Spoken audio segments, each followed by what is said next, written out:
Hello guys, how are you? I'm Hardeep Singh. Welcome back to your own YouTube channel. IELTS updates and recent exams. For more updates related to recent IELTS exam writing test topics, listening, reading, practice test, and speaking, you got guesswork. Please, guys, participate in everyday listening and reading practice test to achieve your desired band score in your actual IELTS exam. Please hit the like and subscribe button. Press the bell icon for the upcoming notifications. Don't forget like, subscribe and share my YouTube channel and my Facebook page, IELTS updates and recent exams. Part 1. You will hear a conversation about a New Year's party. First, you have some time to look at your questions 1 to 4.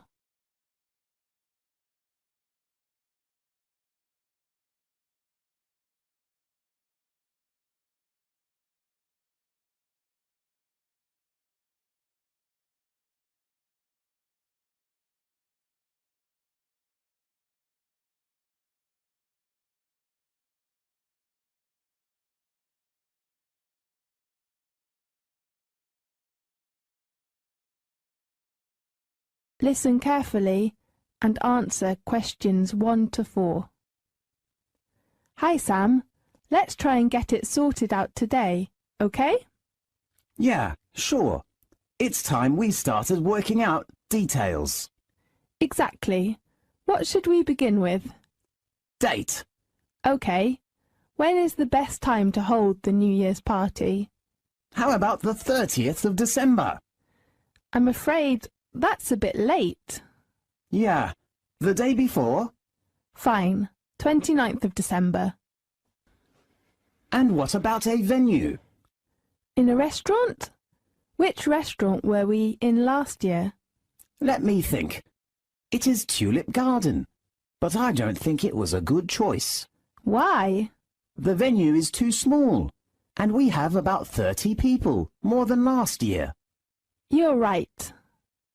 So how about our common room on the second floor? Great idea. And then let's think about invitations. All staff and all students. How about last year's students? What do you mean? I know someone who has graduated already but still stays in the city. He might want to come to next month's graduation ceremony. Fine, I will confirm the person later. Right. How about the cost? £15? Is that okay? What? 50? No, 15. Right. The next one is the food and drink. In my mind, it's better for us to book them from a restaurant. Definitely. Which one do you prefer? How about Tulip Garden? Okay, and we should choose the menu and pay in advance by deposit. How many days in advance? A week? A week is not enough. I think at least 7 working days. Okay. How much is the deposit? I'm not sure. Maybe £80? I think it's a little too much. £70? Right. Now look at questions 5 to 10.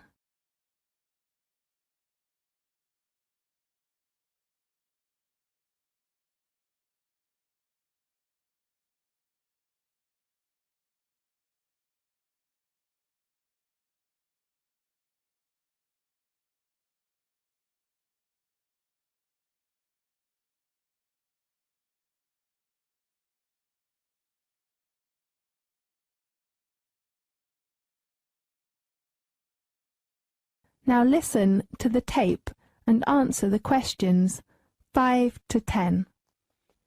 Well, let's talk about the menu. Yes. Appetizer first. What was it last year? I remember there was fruit juice and onion soup. Do you want to change? Yes, I didn't like that soup. Maybe we can order tomato soup instead of onion soup. Is that okay? Good. And the next one is main course. How about chicken or beef? I prefer a roast dinner. Good idea. And the third one is vegetables. how about a vegetable salad? Fine. What vegetables do you prefer? Carrot and tomato. Yeah. And potato and corn? Yes, I like corn. It is good for the eyes. Really? Yes. And pea and onion? Okay, and how about lettuce and cucumber? Yes. Ladies usually like that. That's perfect. Then for dessert, how about traditional chocolate cake? Why not? And ice cream? I think mango pudding is better. Okay, mango pudding and chocolate cake.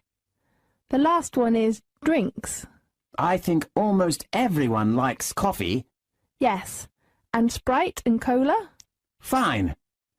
Do you think if we should prepare for some souvenirs? We can take some photos, print them, and give them to all the people at the end of the party as a memory. Good idea. That is the end of part 1. You now have half a minute to check your answers.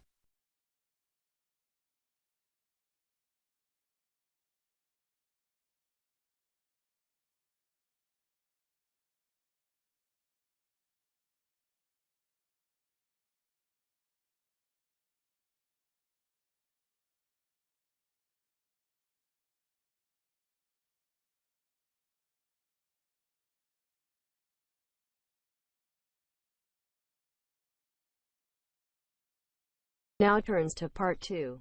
You will hear a conversation about a computer centre in campus. First, you have some time to look at questions 11 to 17.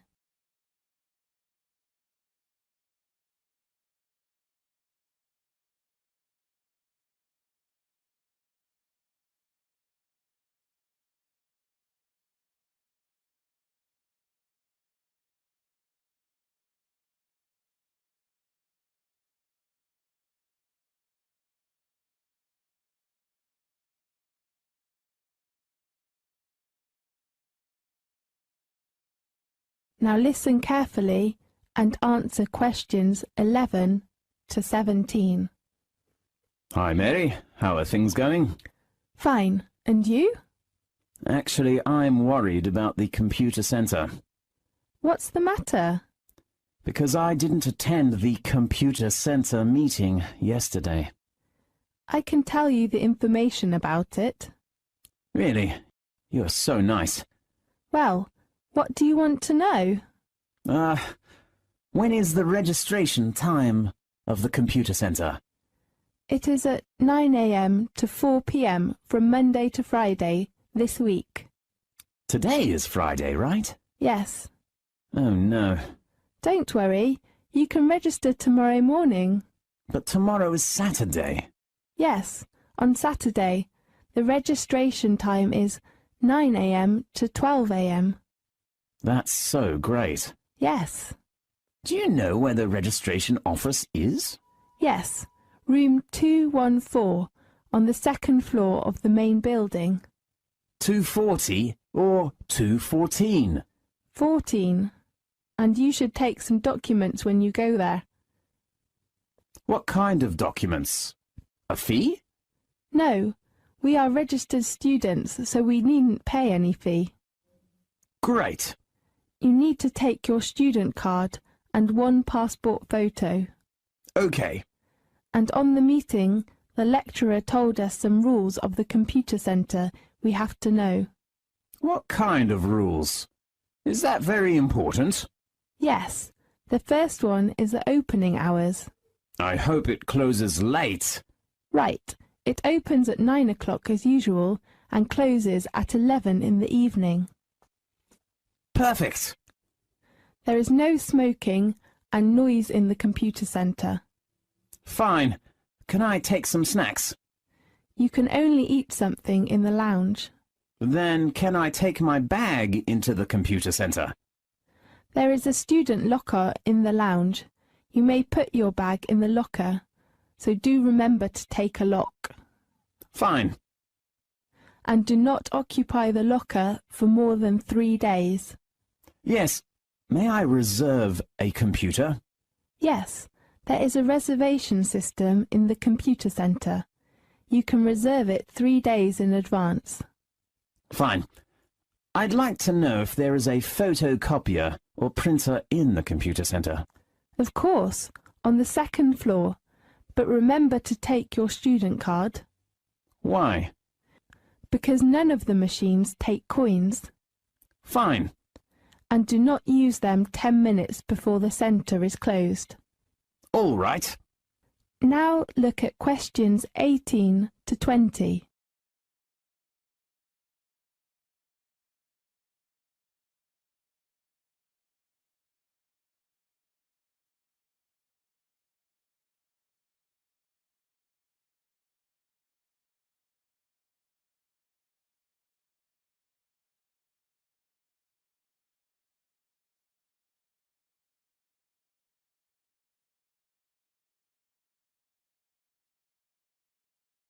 Now listen to the tape and answer the questions 18 to 20. Well, can you tell me where the computer centre is? In the main campus? Do you have a campus map? No. Well, I'll draw a map for you. Do you have a pen? Yes. Well, this is the entrance, and the first building you can see is the teaching building. Yes. On your left is a small bookstore of our university. Great. I just want to buy some books and CDs. Then go east and you can see a small gym opposite to the bookstore. A gym? Does it have a tennis court? Sorry, I don't know. Fine. On the other side is the student union, and there is a lab on the east side of it. If I want to join some societies, I can go to the students' union, right? Right. Oh, does the campus have a parking lot? Yes, it is near to the lab and not far from the teaching building. Great. And how about the parking fee? Sorry, I'm not sure. Maybe £5 per hour? Okay. And where is the computer centre? It is opposite the student union, between the library on the left corner and the canteen on your right. Okay. Thank you very much. Good luck. That is the end of part 2. You now have half a minute to check your answers.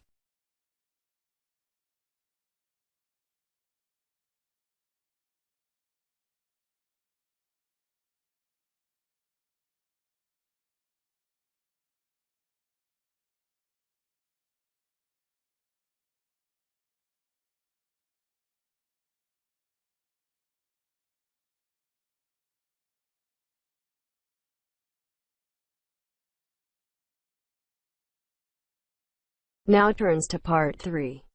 You will hear a lecture about student orientation. First, you have some time to look at questions 21 to 24.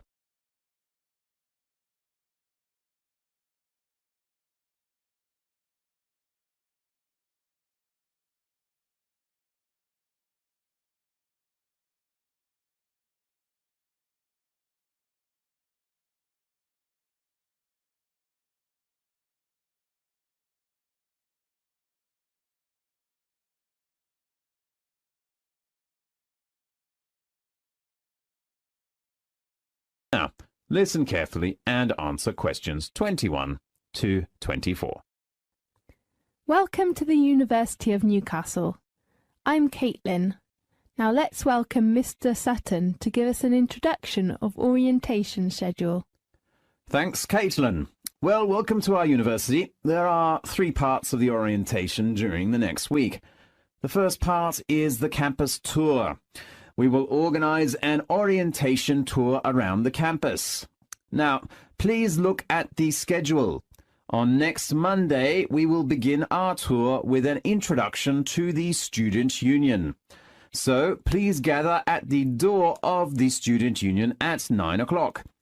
After visiting the building first, we will help all students to apply for the Student Union card. So please take one passport photo when you attend the orientation. Usually there are some departments such as a travel agency, insurance, and so on. You can enjoy your lunch in campus, perhaps at the canteen, At 2 o'clock in the afternoon, we will all visit the library. A lecturer at the library will give you an introduction.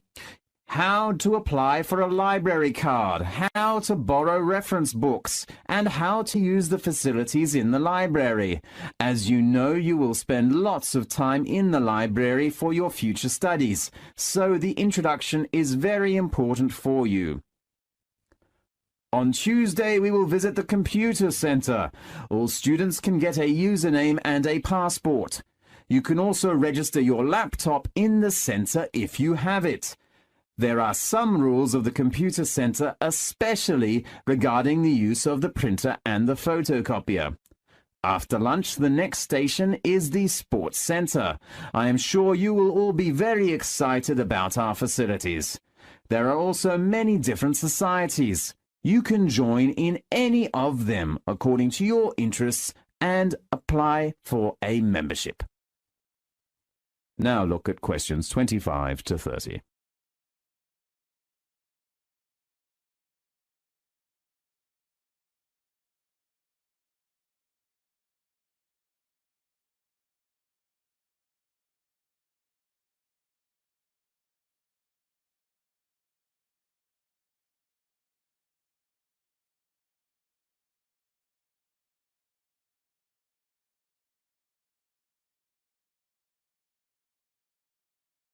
Now listen carefully and answer the questions 25 to 30. The second part of orientation is course arrangements. You should gather in the auditorium of the West Campus in the morning of Wednesday. The course coordinator or office staff of your facility will introduce you to the course requirements. First, you will get some information and requirements about compulsory courses, and then optional courses. The faculty often gives students some handouts of course introduction and the different assessments of each subject. Students usually get 1 or 2 days to make a decision of optional courses. Of course, I know nearly all students will focus on the assessment. As usual, we have 4 assessments. Attendance is still the first one. We expect at least 80% attendance, and students cannot choose the time. And then all students have to write an assignment, such as an essay. Your personal tutor will give you help for the topic choice, structure, data collecting, and time arrangement, so don't be worried. As a student of the business faculty, all students have to do a presentation, especially group presentations, in which you can train and improve the team spirit. The last assessment is the exam. I know you will all hate it, but you have to attend some exams. Most exams are open book. Isn't it a busy day on Wednesday? You will have a free morning on Tuesday. We hope all students can come to department offices to get a curriculum and hand in your optional course form in the afternoon. The last part of orientation is a party for all new students. The party will be held at 5 o'clock in the afternoon on Friday. There is a common room on the 3rd floor in the business faculty building. We will prepare for many delicious foods and drink in there, and it will be a good chance to know your advisors and classmates. Okay, that's the main introduction of orientation. I am sure that you will enjoy it. Thanks, Mr. Sutton. The next thing. That is the end of part 3. You now have half a minute to check your answers.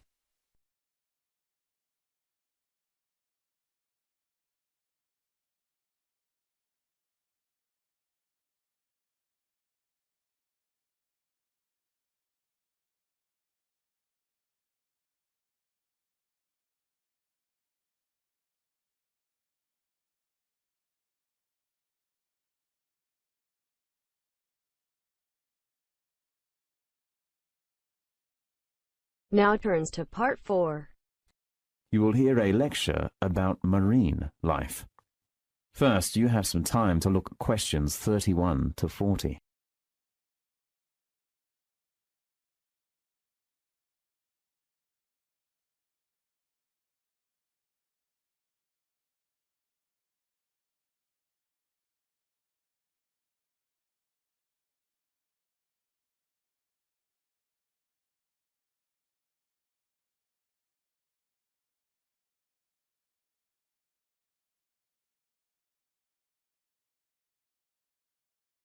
Now, listen carefully and answer questions 31 to 40. How many fish are in the sea? It's a hot topic for many scientists. Today we have invited a famous scientist who spent 10 years studying marine life to give us an introduction of the latest survey called the Census of Marine Life. Let's welcome Alok Jha. Thanks, Ella. The Census of Marine Life has been the biggest and most comprehensive attempt ever to answer that question. How many fish are in the world's oceans? The Census of Marine Life, which hopes to indicate a baseline of marine life, estimates that there are more than 230,000 species in the sea. The study covers from coast to the open ocean, from the shallows to the deeps, from little things like microbes to large things such as fish and whales. A team of over 360 scientists from all over the world have spent the past 10 years surveying 25 regions, from the Antarctic through to the temperate and tropical seas to the Arctic, to count the different types of plants and animals. The findings indicate that crustaceans such as lobsters, crabs, krill, and barnacles account for a fifth of the number of species in the world's oceans, and half of the world's marine species is mollusk, squid and octopus, and fish, including sharks. The charismatic species usually used in propagating environmental protection, for example whales, sea lions, turtles, and seabirds, account for less than 2% of the species in the world's oceans. The study has also focused on major fields of concern for conservationists. In every region, they got the same experience of a major collapse of what were usually very abundant fish stocks or crabs or crustaceans that are now only 5 to 10% of what they used to be.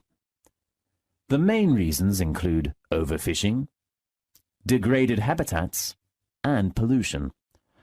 But more problems are presented. Rising water temperatures and acidification brought by climate change and the growth in areas of the ocean that are low in oxygen and therefore unable to support marine life. The Census of Marine Life shows that enclosed seas, such as the Mediterranean Sea, the Gulf of Mexico, China's shells, the Baltic, and the Caribbean, have the most threatened biodiversity. The pollutions in enclosed seas are mainly from chemicals or garbage that people throw into it. Dense coastal populations of humans also tend to be packed along enclosed seas, meaning rising contaminations and extraction of more biodiversity from the water. The Mediterranean Sea, which contains around 17,000 identified species, has been a region with high threat. Scientists in our team studying the Mediterranean identified problems related to increased litter from shipping and munitions across the sea, as well as bombs discharged during the Kosovo War. The Mediterranean also has to face problems with invasive species, displacing the creatures that already live there. The Census of Marine Life shows that the Mediterranean Sea has the most alien species, more than 600, among all the 25 regions that have been surveyed. It looks like the region with coral reefs has always had a very high rate of speciation. It also has a very diverse range of habitats, from the deepest regions of the ocean to large regions of shallow seas which can afford coral reefs. The most diverse regions identified by the Census of Marine Life are around Australian and Japanese waters, which contain more than 30,000 species each, and are among the most biologically diverse in the world. Next in line are the oceans of China, the Mediterranean Sea, and the Gulf of Mexico. Besides algae and the seabirds and mammals that travel around the sea, viperfish has been regarded as the most cosmopolitan marine creature by the Census of Marine Life. Its presence was recorded in around a quarter of the world's seas. and for every marine species of all kinds known to science. Scientists of the Census of Marine Life estimate that at least 4 have yet to be discovered. For example, about 70% of species of fish have been discovered, but for most other groups, likely less than 1/3 are known. Our research team has found the number of marine fish species was about 16,764 and was growing at around 100 a year. So scientists estimate that there are almost 22,000 fish species in the world's oceans. The most fruitful potential areas for discovery include the tropics, deep seas, and southern hemisphere. Although most ocean organisms still remain nameless, and their numbers unknown at the end of the Census of Marine Life, we still gained an important and exciting start. Definitely. That's a great achievement. Thank you very much. Okay, thanks to Alok for giving the amazing information about marine life. Next week we will... That is the end of part 4. You now have half a minute to check your answers. So guys, don't forget like, subscribe and share my YouTube channel and my Facebook page, IELTS updates and recent exams. For more updates related to recent IELTS exam writing test topics, listening, reading, practice test and speaking, you got guesswork. Please guys, participate in everyday new IELTS listening and reading practice tests to achieve your desired band score in your actual IELTS exam. For more IELTS material, visit my official website www.ieltsupdatesandrecentexams.com. The link is given below in the description. If you need PDF files of latest IELTS material, then please join my Telegram channel. So guys, please write your score below the comment section. Again, thanks for listening. God bless you all guys. Stay tuned, stay safe.